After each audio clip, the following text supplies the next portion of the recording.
ubwoko bw'ibinyobwa bimwe bimwe by'ihinguriro Braludi muzibuye mu bunywero bwo mu gisagara ca Bujumbura. Abenegihugu bihereza ivyo binyobwa bavuga ko muri iki gihe umuntu atagihitamwo icanywa ahubwo afata ikibonetse. Abo bavyihereza nyene baratunga agatoki abadandaza ivyo binyobwa kuko muri iki gihe n'ibinyobwa bike bibonetse baca biduza igiciro ku rugero runini cane canke bakabitanga bisunze ingingo zitandukanye. Uturorero n'ububare bumwe bumwe butegeka ko umuntu ahabwa ikinyobwa abanje kugura inyama. Ariko kandi nkuko twavyiganiwe na bamwe mu bihereza ivyo binyobwa, hari ubundi bubare imbere yuko uronka ikinyobwa c'ishirahamwe Braludi ubanza kubashorera amazi y'umwuka Vitaro kuko usanga adakunda kugurwa cane. Nkuko vyemezwa n'uyu mudandaza, quartier imwe yose usanga ifise ubwoko bw'inzoga buboneka udasanga mu yandi makartier. Avuga kandi ko abakozi batari bake bakorera muri ubwo bunywero bariko baratakaza ubuzi bwabo.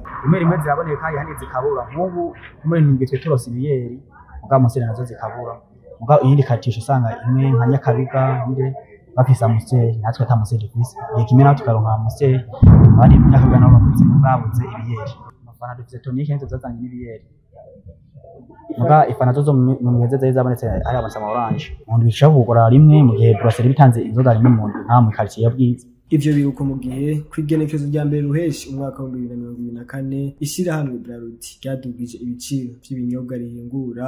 Abantu bakaba bari bazi ko ibinyobwa bitazosubira kubura, ariko bikaboneka ko atacahindutse.